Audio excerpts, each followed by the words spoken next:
Bienvenidos a otro episodio de Delitos y Realidades. Hoy vamos a adentrarnos en un tema que ha estado en boca de todos, la delincuencia en México, y cómo afecta a uno de sus estados más emblemáticos, el Estado de México. Si te gusta el misterio, el suspenso y el terror, este episodio es para ti. Acompáñanos. México ha sido siempre un país de contrastes, donde la belleza natural y cultural se mezcla con una realidad cruda y a veces aterradora.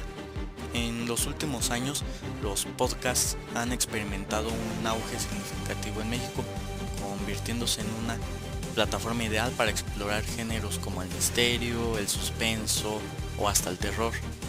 Este formato no solo nos ofrece historias cautivadoras, sino también nos permite a los creadores abordar temas sensibles de manera profunda y accesible para nuestra comunidad. Ahora imaginemos una noche en el Estado de México, una región conocida por su rica historia y pasajes impresionantes. Sin embargo, detrás de esta fachada de un lugar perfecto, se esconde una realidad más oscura. La delincuencia ha sido un problema persistente en esta región, afectando la vida cotidiana de sus habitantes y planeando desafíos significativos para las autoridades locales que se... En los últimos años se ha visto que el Estado de México ha aumentado en la violencia y la delincuencia, desde robos, asaltos, secuestros y casos graves de narcotráfico. Según la seguridad ciudadana, se ha convertido en una preocupación constante para sus habitantes. Y se han preguntado, ¿por qué ha sucedido todo esto? ¿Qué factores han contribuido a la situación? Y sobre todo, ¿qué se está haciendo para combatir la delincuencia en el Estado de México? Según la Secretaría de Seguridad del Estado de México, ha implementado programas como el Operativo Blindaje y el Operativo Frontera, que busca reforzar la seguridad en las zonas más conflictivas. Sin embargo, algunos expertos señalan que estas acciones no son suficientes y que se necesita una estrategia más integral para abordar el problema. La delincuencia es un problema complejo que requiere una solución multifacética que involucre a diferentes sectores de la sociedad y el gobierno. Bueno, para entender mejor esta situación, es muy importante conocer quiénes son las víctimas de delincuencia en el Estado de México, qué tipos de delitos son más comunes y lo más importante y lo que más se han preguntado, ¿qué se está haciendo para combatir este problema? Bueno, nos enfocaremos en el Estado de México, uno de los estados más poblados del país. Según el secretario ejecutivo del Sistema Nacional de Seguridad Pública, en el año 2022 el Estado de México registró más de 2.500 homicidios dolorosos, que lamentablemente representa una tasa del 14.5% de homicidios por cada 10.000 millones de habitantes. Todo esto es un aumento significativo en comparación de años anteriores. Además, los municipios más afectados es Ecatepec, Nezahualcóyotl y Toluca. Todo esto por la delincuencia. En estos lugares se han registrado casos de secuestros, extorsiones y robos violentos. La situación es particularmente grave en estos municipios, donde la violencia ha generado un clima de miedo e inseguridad. Otro factor crucial es la corrupción dentro de las instituciones gubernamentales. La falta de confianza en las autoridades locales ha llevado a una sensación de impunidad entre los delincuentes, haciendo que sea más difícil combatir la delincuencia de manera efectiva. También, uno de los factores más significativos es la falta de oportunidades económicas, ya que muchos jóvenes se ven atraídos por el crimen organizado, debido a la promesa de dinero fácil y una vida mejor. Sin embargo, esta elección a menudo los lleva por un camino de violencia y destrucción, sobre todo a su familia. Pero no todo está perdido. En los últimos años ha habido esfuerzos significativos para mejorar la seguridad en el Estado de México, programas de rehabilitación, iniciativas comunitarias y una mayor colaboración entre las autoridades locales y federales están comenzando a mostrar resultados positivos, más que nada en la disminución de casos de corrupción e inseguridad en el Estado de México.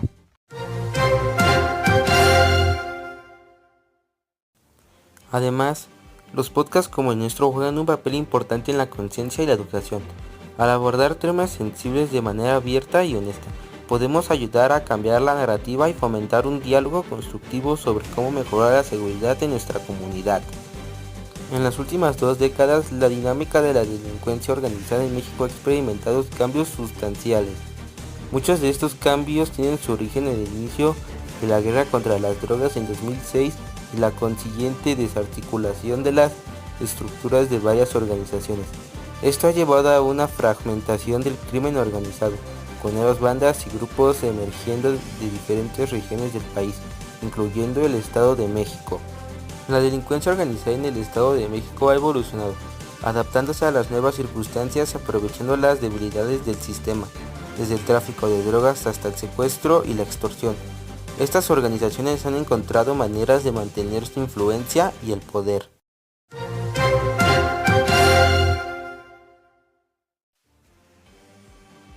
Además, los podcasts como el nuestro juegan un papel importante en la concientización y la educación.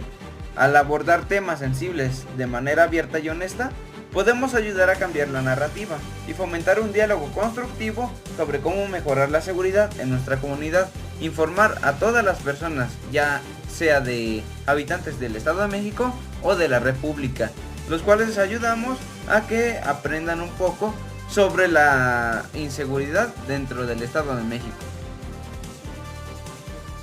Sin embargo, pese a todo lo anterior, no todos dirán por qué y cómo se los explico. En los últimos años ha habido esfuerzos significativos para mejorar la seguridad del Estado de México. Dirán cuáles son estos esfuerzos y cómo se elaboran. Pues se elaboran con programas de rehabilitación, iniciativas comunitarias y una mayor colaboración entre las autoridades locales y federales, las cuales están comenzando a mostrar resultados. Y estos se relacionan en reducción de delitos, lo cual se han reportado una reducción en la incidencia de delitos, como el robo de hidrocarburos en un 94.2%, el secuestro en un 62.9%, el robo en un 34.8% y el robo de vehículos en un 50.3%, lo cual es una muy buena cifra a comparación de años anteriores.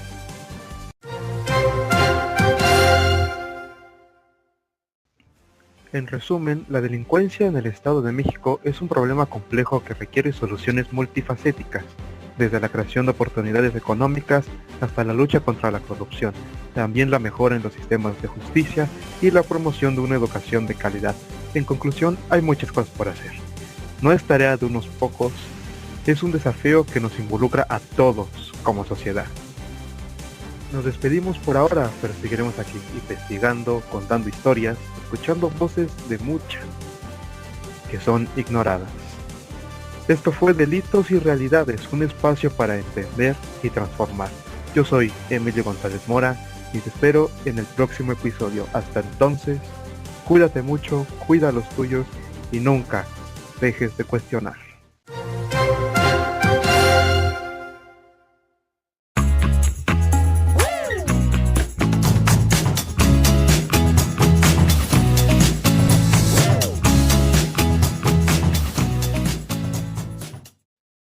Hola a todos y bienvenidos a otro episodio de nuestro podcast. Hoy vamos a sumergirnos en un tema que nunca deja de asombrarnos, la ciencia. A través de los siglos, los avances científicos han transformado nuestra comprensión del mundo y nos han llevado a preguntarnos, ¿qué más queda por descubrir? Vamos a explorar algunos datos curiosos de distintas ramas de la ciencia, que no solo son fascinantes, sino que también tienen un impacto profundo en nuestra percepción del universo. Así que, sin más preámbulos, empecemos. El mundo físico y sus misterios. Comenzamos con la física, la base de todas las ciencias naturales. La velocidad de la luz aproximadamente es de 299.792.458 metros por segundo en el vacío. Define los límites de nuestro universo observable. Imaginemos esto.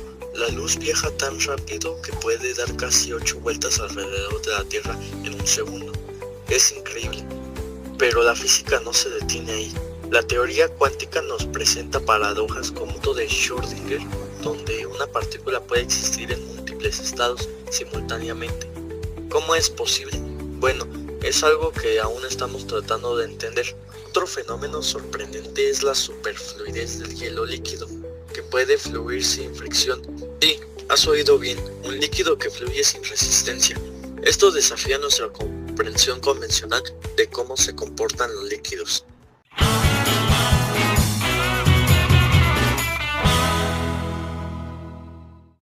Pasemos ahora a la biología, el estudio de la vida.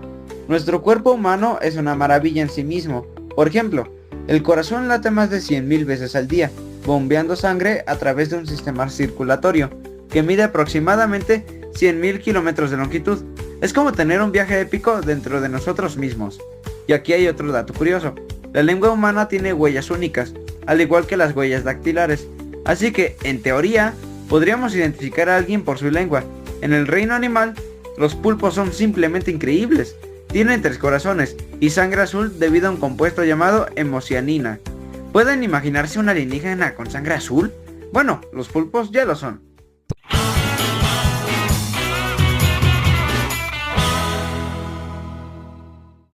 Ahora, salgamos de nuestro planeta y exploremos el universo.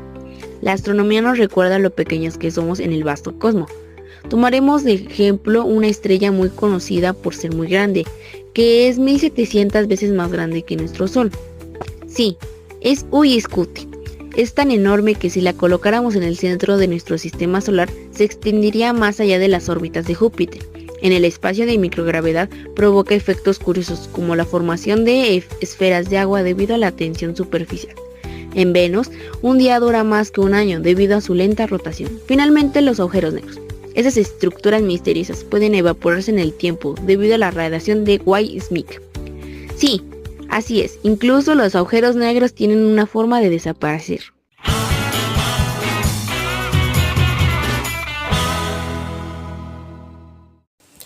Transformaciones químicas y materiales sorprendentes. La química nos muestra que la materia puede comportarse de formas inesperadas. Por ejemplo, el efecto en Pemba, donde el agua caliente puede congelarse más rápido que el agua fría bajo ciertas condiciones. ¿Quién diría que el agua caliente se congelaría más rápido?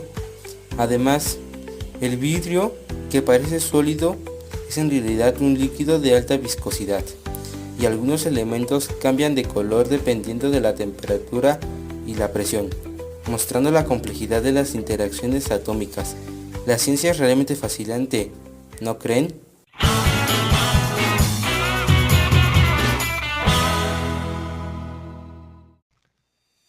La ciencia y la innovación técnica. Los avances están redefiniendo la ciencia y sus aplicaciones. La inteligencia artificial está revolucionando la medicina, permitiendo diagnósticos más precisos y personalizados. Por otro lado, los nanotubos de carbono presentan una resistencia extraordinaria, con aplicaciones potenciales en materiales ultra ligeros y resistentes. La impresión 3D ha logrado la fabricación de órganos sintéticos para trasplantes, y la energía de fusión podría convertirse en una fuente inagotable de electricidad en un futuro. El futuro es ahora, y esto es emocionante.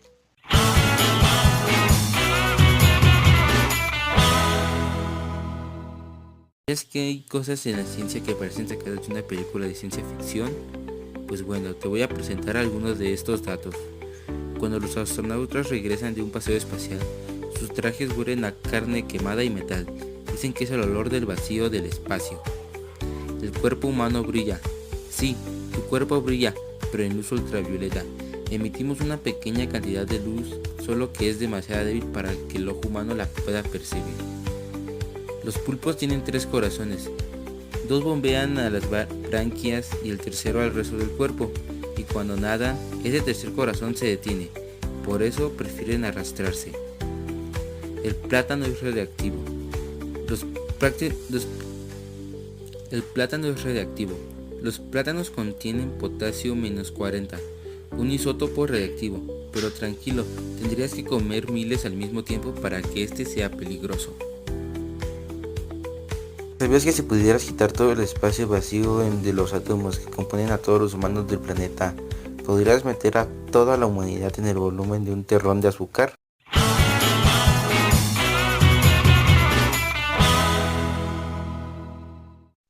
En conclusión, los datos curiosos de la ciencia no solo nos entretienen, sino que también ilustran la diversidad y complejidad del mundo en el que vivimos, desde los fenómenos cuánticos hasta las maravillas del universo y las innovaciones tecnológicas. La ciencia sigue desafiando nuestras percepciones y expandiendo el conocimiento humano. Explorar estos descubrimientos fomenta el pensamiento crítico y nos impulsa a seguir preguntando, ¿qué más queda por descubrir? Gracias por acompañarnos en este viaje científico. Hasta la próxima.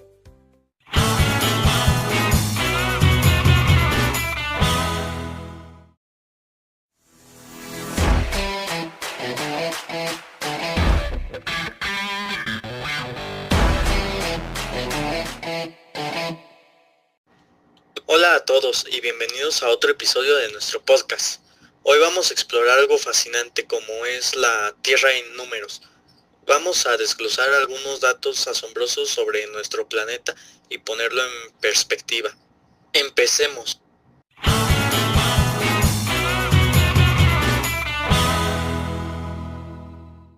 Comenzaremos con el tamaño y edad de la Tierra. La Tierra tiene aproximadamente 4.54 billones de años. Para poner esto en perspectiva, imagina que la historia de la Tierra es un día de 24 horas. Los humanos modernos habrían aparecido solo en los últimos 30 segundos de ese día. En cuanto al tamaño, la Tierra tiene un diámetro de unos 12.742 kilómetros. Es enorme, pero en comparación con el universo es solo un pequeñito punto azul. Y al transcurso de la historia de la Tierra han existido diferentes épocas y eras, las cuales son la era cenozoica, 60 millones antes de Cristo, la era mesozoica, 250 millones de años antes de Cristo, la era paleozoica, 600 millones de años antes de Cristo, la era precambriana, 600 millones de años antes de Cristo igualmente. La era proterozoica, 2500 a 600 millones de años antes de Cristo. La era arcaica, que son 3800 años a 2500 millones de años antes de Cristo. Y la era azoica, de 4500 a 3800 millones de años antes de Cristo. Bueno, ahora hablaremos de la población y la densidad. Actualmente la población mundial supera los 8 billones de personas. ¿Qué significa esto? Pues que hay más de 8.000 millones de historias, culturas y experiencias diferentes en nuestro planeta. La densidad de la población varía mucho. Por ejemplo, Mongolia tiene solo 2 personas por kilómetro cuadrado, mientras que Singapur tiene más de 8.000 millones. Es una locura, ¿no? Pensar que solo vivimos tan juntos, pero a la vez tan separados. Ahora, hablando sobre los recursos naturales, en México constituyen un tema de gran relevancia, no solo por su diversidad y abundancia, sino también por su impacto en la economía, la cultura y el medio ambiente del país. Al observar la geografía mexicana, se puede apreciar una notable variedad de ecosistemas que van desde bosques tropicales hasta desiertos áridos, lo cual permite la existencia de una flora y fauna extremadamente rica y variada. Esta diversidad biológica es un reflejo de la complejidad climática y geológica del territorio que se extiende a lo largo de más de 1.964.375 kilómetros cuadrados. Desde una perspectiva analítica es importante considerar que México se encuentra entre los países más megadiversos del mundo. La riqueza natural del país incluye una amplia gama de recursos, tales como minerales, agua, suelos fértiles y biodiversidad. Hablando sobre la biodiversidad de México, ¿por qué es tan grande? Bueno, esto se debe a la gran variedad de ecosistemas y especies que alberga nuestro país. Esta riqueza biológica no solo es fundamental para el equilibrio ecológico, sino que también tiene un impacto significativo en la cultura, la economía y la salud de la población. Algunos de estos detalles más relevantes de la biodiversidad de México, su importancia y los desafíos que enfrenta son la megadiversidad. Esto porque México es considerado un país megadiverso, formando parte de un grupo selecto de naciones que albergan la mayor parte de la biodiversidad del planeta. Más de 200.000 especies de plantas y animales, más de 1.000 especies de vertebrados, incluyendo mamíferos, aves, reptiles y anfibios, y más de 30.000 especies de insectos. Cambio climático. El cambio climático es uno de los mayores desafíos que enfrenta nuestra generación. Las temperaturas globales han aumentado aproximadamente 1 grado Celsius desde la era preindustrial, y este aumento está causando deshielo de los glaciares, aumento del nivel del mar y eventos climáticos extremos. Si no tomamos medidas drásticas, podríamos ver un aumento de hasta 4.8 grados Celsius para el final de este ciclo. Este fenómeno no solo afecta al medio ambiente, sino también a la salud humana, la seguridad alimentaria y la economía global. Sequías prolongadas, incendios forestales más frecuentes, huracanes intensos y olas de calor que están volviéndose cada vez más comunes, poniendo en riesgo a millones de personas. Además, especies, animales y vegetales están perdiendo sus hábitats naturales, lo que provoca una pérdida alarmante de biodiversidad. El principal responsable del cambio climático es la actividad humana, especialmente la quema de combustibles fósiles como el petróleo, el gas y el carbón, que libera grandes cantidades de dióxido de carbono y otros gases de efecto invernadero a la atmósfera. También contribuyen la deforestación, la agricultura intensiva y la industria. Para mitigar sus efectos, es fundamental adoptar energías renovables, mejorar la eficiencia energética, proteger los bosques y promover estilos de vida más sostenibles. Gobiernos, empresas y ciudadanos deben actuar juntos para limitar el calentamiento global y asegurar un futuro habitable para las próximas generaciones. Igualmente, los viajes a la Luna marcaron un hito en la historia de la exploración espacial. El 20 de julio de 1969, la misión Apolo 11 de la NASA logró llevar a los primeros humanos a la superficie lunar, los cuales fueron Neil Armstrong y Buzz Aldrin. Desde entonces, han habido varias misiones robóticas y humanas a la Luna, incluyendo las misiones Apolo posteriores.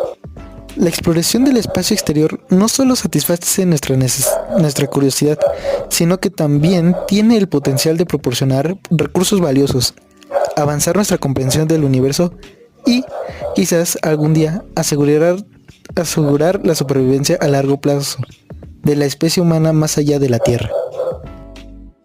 Y eso es todo por hoy, amigos. Esperemos que hayan disfrutado de este viaje numérico por nuestro asombroso planeta. Recuerden que la Tierra es un lugar lleno de maravillas y misterios, y cada número nos cuenta una historia. Gracias por escuchar y nos vemos hasta el próximo episodio. Adiós.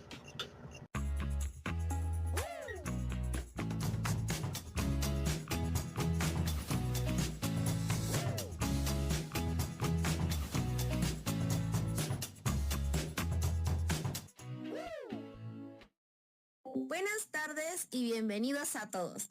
Hoy tenemos otro episodio con los Michotes a la escucha.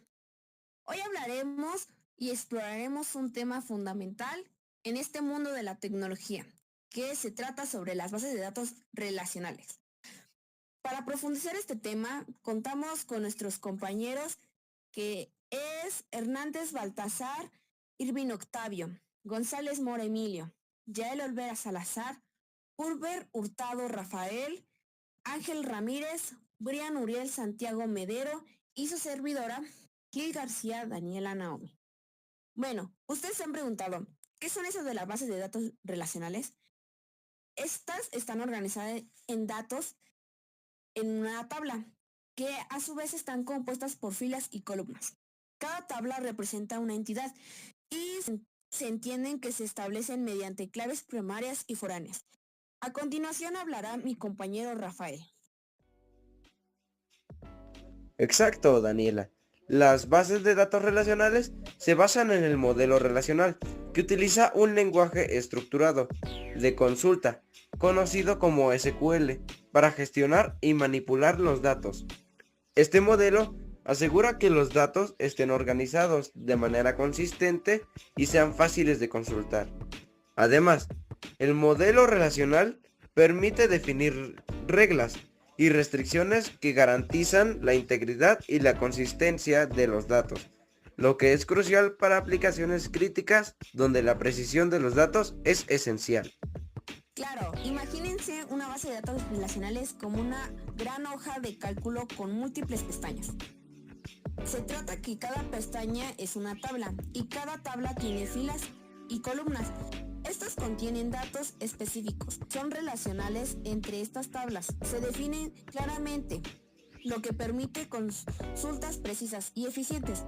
Este modelo es extremadamente versátil y se adapta a una amplia variedad de aplicaciones, desde sistemas de gestión de inventarios hasta aplicaciones web completas. ¿Tú qué opinas, Rafa? Concuerdo contigo, Daniela. Además, las bases de datos relacionales ofrecen transacciones ACID, que son fundamentales para aplicaciones que requieren un alto grado de confiabilidad y consistencia. ACID significa atomicidad, consistencia, aislamiento y durabilidad. Estas propiedades aseguran que las transacciones se completen correctamente o se reviertan en caso de fallo, manteniendo la integridad de los datos. Súper, Rafa, muchas gracias por esa gran explicación. Ahora continuaremos hablando sobre las ventajas, que son las principales ventajas en la consistencia e integridad de los datos. A continuación, mi compañero explicará. Sí, las bases de datos relacionales aseguran que los datos sean consistentes y estén libres de redundancias gracias a las reglas de integridad referencial y las restricciones de clave. Otra ventaja es la madurez y estabilidad. Estas bases de datos han estado en uso durante décadas y tienen un ecosistema maduro de herramientas y soportes.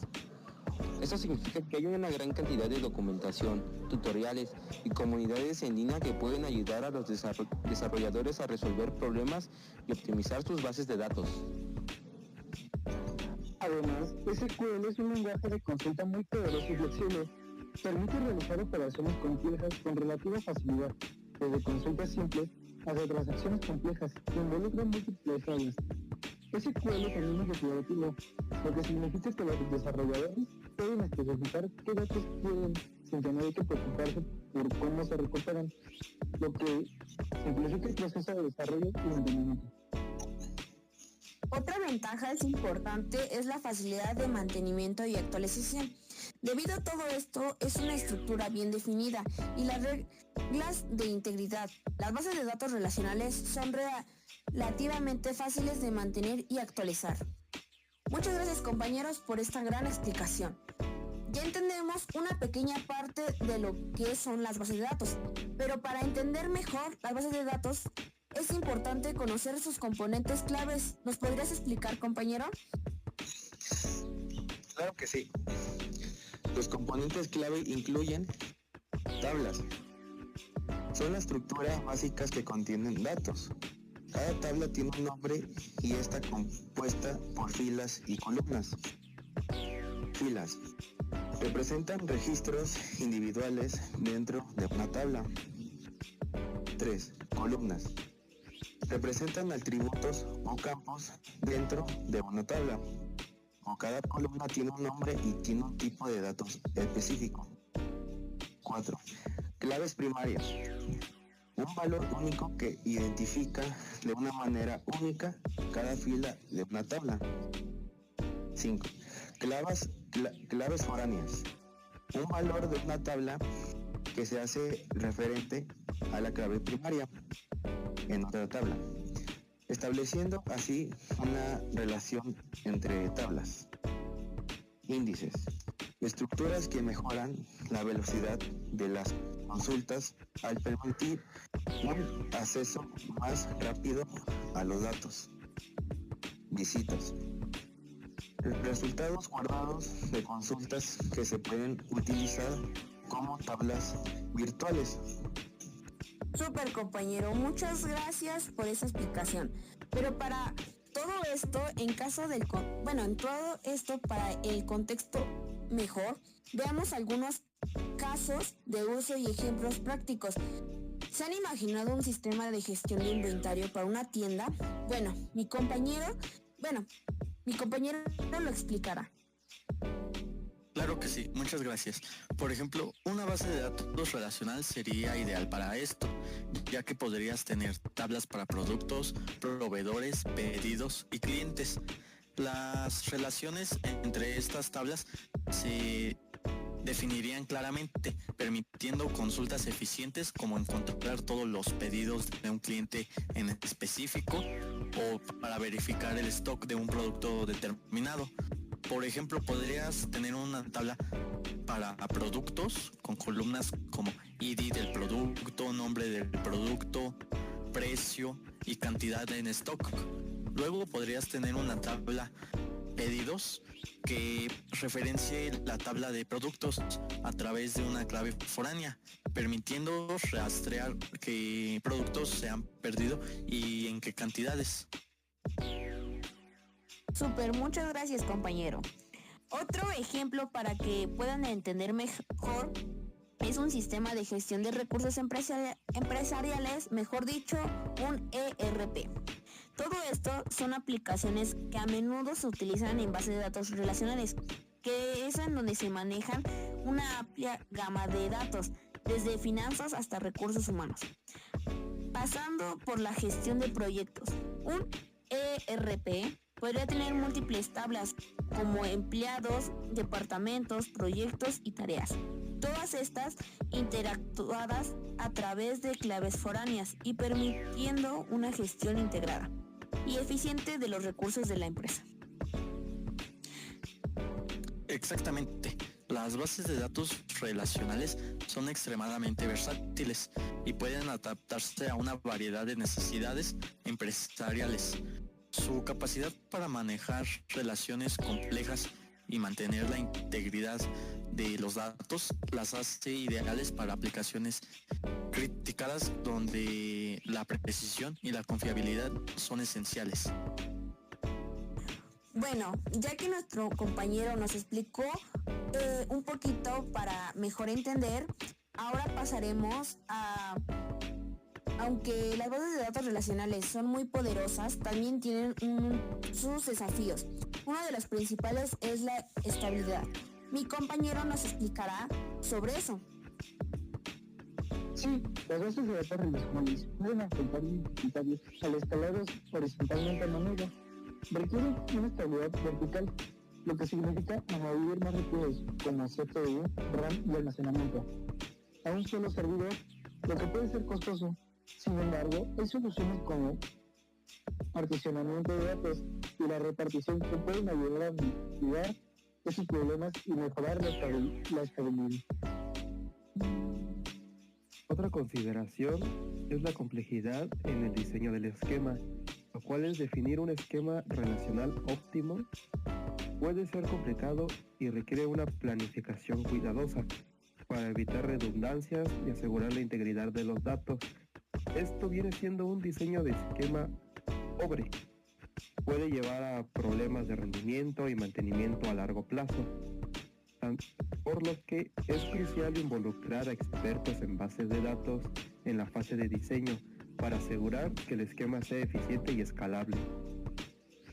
Bueno, también es importante mencionar que el rendimiento de las consultas, aunque sea SQL, es poderoso. Consultas complejas que involucran múltiples uniones y subconsultas pueden ser lentas si no se optimizan adecuadamente. Los administradores de bases de datos se deben de estar atentos a la optimización de consultas y el uso eficiente de un índice para mantener un buen rendimiento. ¿Estás de acuerdo, compañero Irving? Totalmente de acuerdo. La optimización de consultas y la administración proactiva de los índices son prácticas esenciales para mantener el rendimiento del índice de datos relacionales. Además, herramientas de monitoreos y análisis pueden ayudar a identificar cuellos de botella y áreas de mejora en el rendimiento de la base de datos. Muy bien, muchas gracias, compañeros, por esta gran explicación. Y para concluir con todo esto, espero que hayan disfrutado este viaje por el mundo de la tecnología, que mejor dicho, las bases de datos relacionales. Recuerden que aunque las bases de datos NSQL están ganando popularidad, las bases de datos relacionales siguen siendo una opción robusta y confiable para muchas aplicaciones. Su capacidad para manejar relaciones complejas pueden mantener la integridad de los datos y ofrecer un lenguaje de consulta potente, que las convierten en herramientas valuables para desarrolladores y administradores de las bases de datos. Bueno, sigo agradeciendo a mis compañeros por esta gran explicación en la cual nos ha ayudado a entender un poquito mejor. Y pues gracias por escucharnos. Nosotros somos Michotes a la Escucha. No olviden suscribirse y dejar comentarios con sus pensamientos sobre este episodio. Nos vemos en el próximo episodio.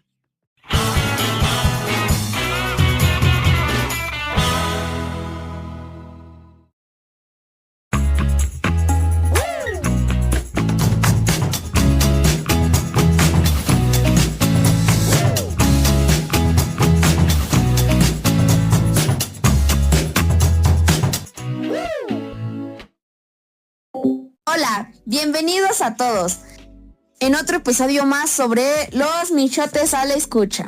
Hoy tenemos un tema fascinante y encantador, cada vez más revelante en el mundo de la tecnología, que son las bases de datos no relacionales. Para discutir este tema, contamos con un panel de expertos que son mis compañeros Hernández Baltasar, Irving Octavio, Olvera Salazar Yael, González Mora Emilio, Uber Hurtado Rafael, Ángel Ramírez, Brian Uriel Santiago Medero y su servidora Gil García Daniela Naomi. Ustedes se han preguntado ¿qué son las bases de datos no relacionales? Bueno, también conocidas como NSUC, no SQL. Todo esto son bases de datos diferentes en las tradicionales de base de datos relacionales en varios aspectos claves. ¿Cierto, compañero Rafa? Exacto, Daniela. Mientras que las bases de datos relacionales organizan datos en tablas con filas y columnas, las no relacionales utilizan una variedad de modelos de datos como documentos, grafo, clave, guión valor y columna. Este enfoque permite una mayor flexibilidad y escalabilidad. Súper, ahora imagínense que estamos en una biblioteca, en donde una base de datos relacionales sería como una biblioteca tradicional, donde cada libro tiene un lugar específico, mientras en cambio los libros siguen siendo un sistema de categoría rígido. Por otro lado, una base de datos no relacional sería como una biblioteca digital, donde los libros pueden tener múltiples etiquetas y puedes buscarlos de muchas maneras diferentes, sin seguir un esquema físico. Muchas gracias, compañeros. Ahora hablaremos sobre las ventajas, una de las principales ventajas en la flexibilidad en el modelo de datos, que nuestro compañero nos explicará. Las tecnologías que facilita la gestión de datos cambiantes o no estructurados. Otra ventaja es la escalabilidad horizontal. Las bases de datos no SQL pueden escalar fácilmente, añadiendo más servidores a un clúster. Claro. Además, hay muchas bases de datos no SQL. Ofrecen alto rendimiento y baja latencia. Lo que las bases hacen perfecta para aplicaciones es tiempo real. Y no podemos olvidar la facilidad de uso y configuración, ya que muchas de estas bases de datos vienen con herramientas y interfaces inmigrantes. Muchas gracias, compañeros, por esa gran explicación. Ahora, existen varios tipos de bases de datos no SQL, cada una con sus propias características y usos específicos. Ahora exploraremos una pequeña parte de los más comunes. Claro, empecemos con las Document Oriented o conocidas también como las orientadas a documentos. Estas se encargan de almacenar datos en formatos como JSON o BSON. Por ejemplo, incluyen MongoDB y CouchDB. Son ideales para aplicaciones que requieren almacenar y recuperar documentos complejos. Luego también está Key-Volume Store, que mejor dicho en español, almacenes claves valor. Estos almacenes de datos son como para pares de claves valor. Ejemplos, incluyen Redis y DynamoDB. Son muy rápidas y se utilizan a menudo para caching y sesiones de usuarios. No olvidemos las Column Family Stores, almacenes de familias en columnas. Almacenan datos en tablas pero con familias de columnas. Algunos ejemplos incluyen Cassandra, HBase.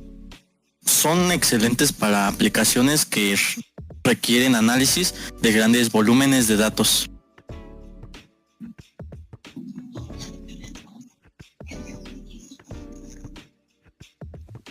Y finalmente, las Graph Databases, bases de datos de grafo, almacenan datos como nodos y relaciones. Ejemplos incluyen Neo4j y Amazon Neptune. Son perfectas para aplicaciones que requieren análisis de redes sociales, recomendaciones y rutas.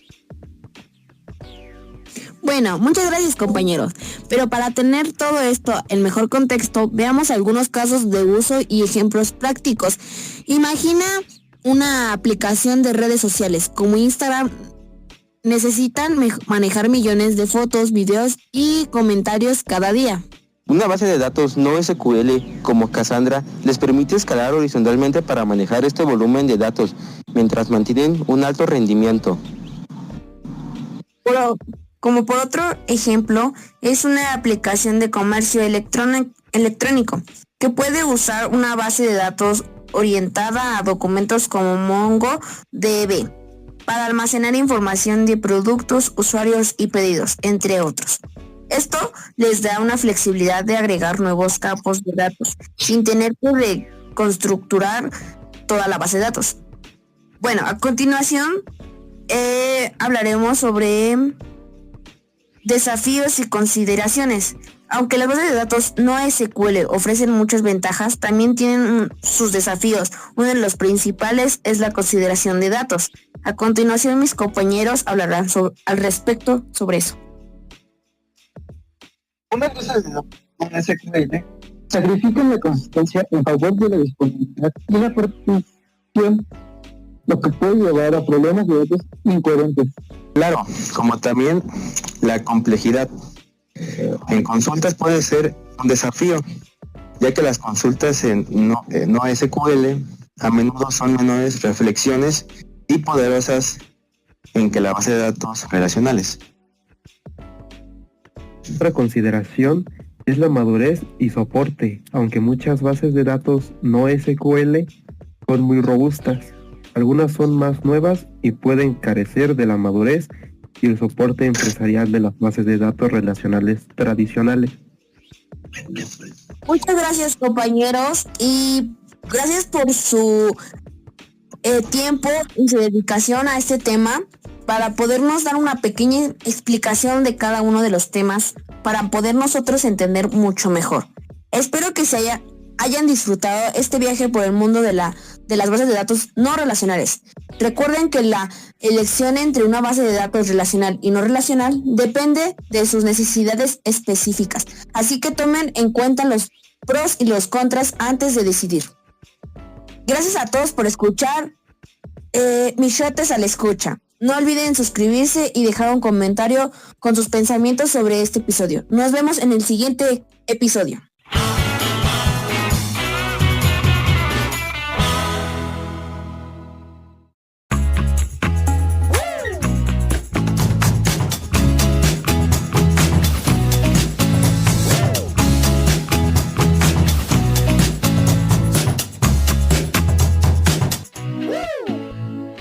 Hello everyone, and welcome to the new episode of our podcast. Today, we have a fascinating and very relevant topic for of us, the adventures of metrics, the English language, into the workplace. To discuss this topic, we have with us, please, Emilio González Mora, Hernández Baltasar Irving Octavio, Rafael Hubert Hurtado, Olvera Salazar Yael, Ángel Ramírez Acevedo.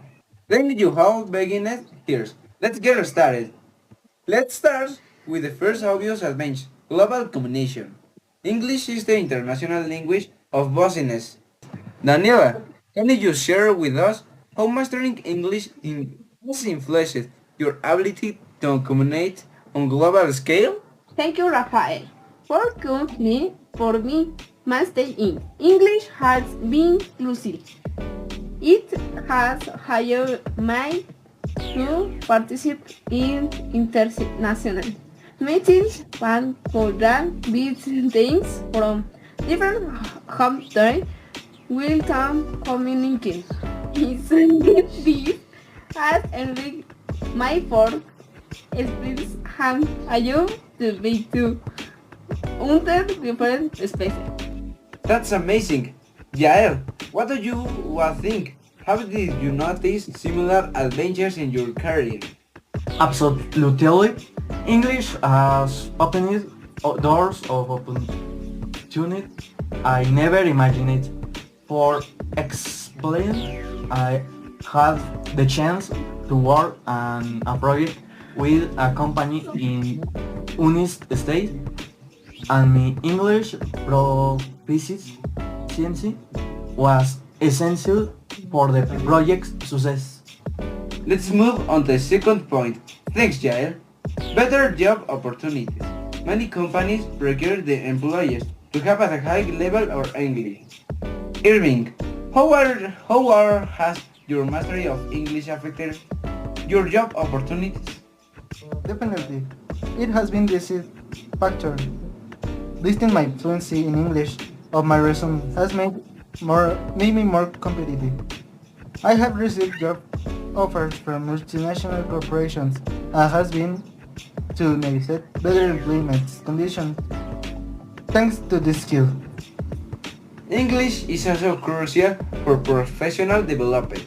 Attending conferences, seminars, and workshops in English can enrich your knowledge and skills. Emilio, have you noticed benefits in your professional development thanks to English? Yes, absolutely. I'm in a very technical field and many of the best job opportunities require that you can communicate effectively in English, whether with international clients or colleagues at conference and in publication. That's fantastic. Daniela, what do you think? How has English helped in your professional development? For me, English has helped me both meetings to learn something and present in important meetings. I have been able to direct multiple teams as my community is English. I will be his for team user for this project. Networking is another important aspect. Meeting people in your industry globally and can many doors. Yael, have you made values connections like to English prophecy? Yes, definitely. I had my main influential professional and my friends tours, events, and conferences in English. His connection have led to collaboration and opportunities that I never imagined. That's amazing. Irving, have you had similar experience? Of course, English has allowed me to build an international network of contacts that has helped me grow professionally. I have had mentorship from experts in other countries and have been able to learn from their experience. Finally, speak English makes you more adaptable and flexible in the workplace. Emilio, how has English helped you adapt to new work environments? Networking is another important aspect. Meeting people in your industry globally can open many doors. That's very true. Angel, what do you think? I have attended several international conferences where the latest trends in my industry were discussed. Being able to understand and participate in discussion has helped me stay up to date and apply my new days to my daily work. In summary, mastering the English language in the workplace offers numerous advantages for improving global communication, to increasing job opportunities and professional development. Thank you all for sharing your experience and the weak points. It has been very enriching discussion. Remember that investing in your linguistic skill and the investment in your professional future. Thanks for listening and joining me. This is Michelle Pesa la Escucha. Thanks.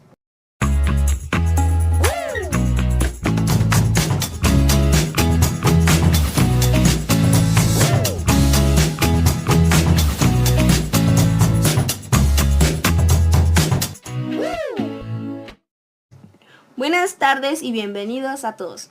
Nosotros somos los Michotes a la Escucha. Hoy hablaremos y exploraremos las características sociales de la Nueva España y cómo han moldeado a México actualmente. Me acompañan mis 6 expertos compañeros. Emilio González Mora, Hernández Baltasar, Irving Octavio, Rafael V. Hurtado, Olvera Salazar Yael y Ángel Ramírez Acevedo. Gracias a todos por estar aquí. Empezamos con nuestro compañero Rafael V. Hurtado, el cual puedes darnos una versión general de las estructuras sociales de la Nueva España, por favor. Bueno, la Nueva España era una sociedad muy jerarquizada. En la cima estaban los españoles peninsulares, seguidos por los criollos, mestizos, indígenas y finalmente las afrodescendientes. Esta estructura se mantenía a través de un sistema de castas que regulaba matrimonio, trabajo y derechos legales. Muchas gracias, Rafael. Ahora, ¿ustedes saben cómo influyó esta estructura en la cultura indígena? Bueno, ahora nos hablará un poco nuestro compañero Irving Octavio. La conquista trajo cambios drásticos. Muchos indígenas fueron forzados a adoptar el cristianismo y abandonar sus creencias tradicionales. Sin embargo, hubo un sincretismo cultural donde los elementos indígenas se mezclaban con los católicos. Las lenguas indígenas también fueron suprimidas, pero muchas sobrevivieron. Muchas gracias, Irving. Ahora, como ve esta estructura social en el contexto actual, ahora nuestro compañero Yael nos explicará. La desigualdad social en México tiene raíces en la Nueva España. Aunque hemos avanzado, aún enfrentamos problemas de discriminación y exclusión social que reflejan esa herencia colonial. Muchas gracias, compañero Yael. Ahora pasaremos a la economía y legado. Este es un tema muy importante. ¿Ustedes han sabido cómo, en efecto, la economía de la Nueva España en México actual? Bueno, esto nos explicará nuestro compañero Irving. La economía de la Nueva España se basaba en la agricultura, minería y comercio, las haciendas y latifundios. La propiedad de españoles y criollos dominaban la producción agrícola. Este modelo dejó un legado de grandes propiedades terrestres y desigualdad económica que persisten hoy. Muchas gracias, compañero Irving. Ahora también seguiremos hablando sobre ese tema. ¿Ustedes han sabido cómo se manifiesta este legado de nuestra cultura contemporánea? Bueno, ahora seguirá mi compañero Ángel. La identidad mexicana es compleja y diversa. Somos un país mestizo y esa mezcla de culturas es nuestra fuerza, pero también enfrentamos desafíos como la discriminación y la exclusión social. Nuestra lucha por la igualdad y la justicia social tiene raíces en la época colonial. Muchas gracias, compañero Ángel. Ahora nos iremos a otro tema muy importante que es identidad y política. Para esto, ustedes han sabido cómo influye esta herencia en la política y en la identidad nacional. Bueno, nuestro compañero Emilio nos explicará. Nuestra cultura es un mosaico de influencias indígenas, españolas y africanas. Festividades como el Día de Muertos combinan elementos prehispánicos con católicos. Nuestra gastronomía, música y artesanía también reflejan una mezcla cultural. Bueno, muchas gracias, compañero Emilio. Ahora también pasaremos con Rafael Uber, que nos explicará cuál cree que es el legado más duradero de la Nueva España en México. Creo que el legado más duradero es la mezcla cultural y la resiliencia de las comunidades indígenas. A pesar de la opresión, muchas tradiciones y lenguas han sobrevivido y enriquecido nuestra identidad nacional. Muchas gracias, compañero Rafael. Para terminar y concluir esto, tendremos una pequeña reflexión de cada uno de ustedes. Por favor, compartan qué pensamiento tienen para finalizar sobre la Nueva España que sigue influyendo en nuestro presente. Por favor, compañero Irving, danos tu opinión. La Nueva España nos dejó un legado de resistencia cultural. Las lenguas y tradiciones indígenas que han sobrevivido son un testimonio de esa resiliencia. La estructura social de la Nueva España sigue modelando nuestras dinámicas sociales. La lucha contra la discriminación y la exclusión es una continuación de esa herencia. Económicamente, seguimos viendo los efectos de las grandes propiedades terrestres y la concentración de riqueza, un legado directo de la época colonial. Culturalmente, somos ricos gracias a la mezcla de influencias.